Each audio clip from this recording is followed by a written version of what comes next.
కాంగ్రెస్ ప్రజా ప్రభుత్వం క్రీడలను ప్రోత్సహిస్తూ ప్రతిభావంతులైన క్రీడాకారులను తయారు చేయడమే లక్ష్యంగా పనిచేస్తుందని పరకాల ఎమ్మెల్యే రేవూరి ప్రకాష్ రెడ్డి అన్నారు.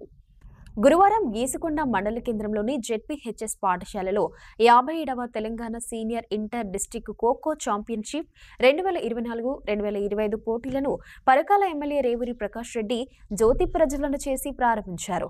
కాంగ్రెస్ ప్రజా ప్రభుత్వం క్రీడలకు పెద్దపీట వేస్తుందన్నారు. క్రీడా రంగంలో యువత ప్రతిభ కనబర్చాలని తెలిపారు. విద్యార్థులు చదువుతో పాటు క్రీడల్లో రాణించాలన్నారు. మన భారత సాంప్రదాయ క్రీడలను కాపాడుకోవాల్సిన బాధ్యత ప్రతి ఒక్కరిపై ఉందని, ఈ క్రీడలను భవిష్యత్తు తరాలకు అందించాలన్నారు. క్రీడల ద్వారా శారీరక దారుఢ్యంతో పాటు మానసిక వ్యక్తిత్వ వికాసం కలుగుతుందన్నారు.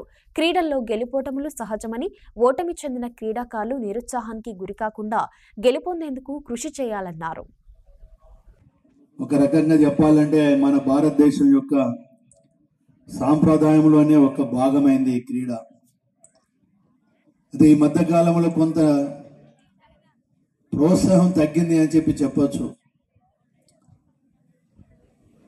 ఇంతకుముందే సోదరుడు జంగా రాఘవరెడ్డి గారు ఒక మాట అన్నారు.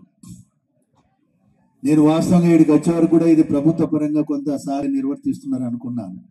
భాగంలోనే ఈ కార్యక్రమం నిర్వర్తిస్తున్నారని అనుకున్నాను. కానీ ఇంట్లో సాంప్రదాయబద్ధమైన ఈ ఖోఖోను తప్పకుండా ప్రభుత్వం ప్రోత్సహించవలసిన అవసరం ఉంది. మన దగ్గర చూస్తే ఖోఖో, అదేవిధంగా కబడ్డీ, ఈ రెండు మన సాంప్రదాయ క్రీడలు. బతుకమ్మ కథ ఇచ్చేదో అప్పట్లో ఈ కార్యక్రమం వల్ల కూడా అంత ప్రాధాన్యత ఇచ్చి ప్రతి గ్రామం నుండి కూడా ఆడిచ్చి ఆ రోజున్న తహసీల్ అనవచ్చు, తహసీల్లో అదేవిధంగా జిల్లా రాష్ట్ర స్థాయిలో కూడా కార్యక్రమాలు నిర్వర్తించేవాళ్ళు. కానీ ఈరోజు ఒక రకంగా ఇది నిర్లక్ష్యానికి గురవుతున్న సందర్భంలో సోదరుడు జంగా రాఘవరెడ్డి గారు దీన్ని ప్రోత్సహించడానికి ఇవాళ అల్లం బాల్ కిషోర్ గారు, వారిని కూడా నేను మనస్ఫూర్తిగా అభినందిస్తున్నాను. అదేవిధంగా సోదరుడు జంగా రాఘవరెడ్డి గారు కూడా 11 లక్షలతోటి ట్రాక్ను కూడా ఇవ్వడం జరిగింది. నిజంగా నేను అంతకుముందు ఎప్పుడు చూసినా మామూలుగా నేచురల్ గ్రౌండ్ మీదనే ఆడేవాళ్ళు. కానీ వాళ్ళని అనుకోవడము ఇంటర్నేషనల్ స్టాండర్డ్స్ను కూడా ఈ గ్రామీణ ప్రాంతంలో కూడా ఏర్పాటు చేయడం అనేది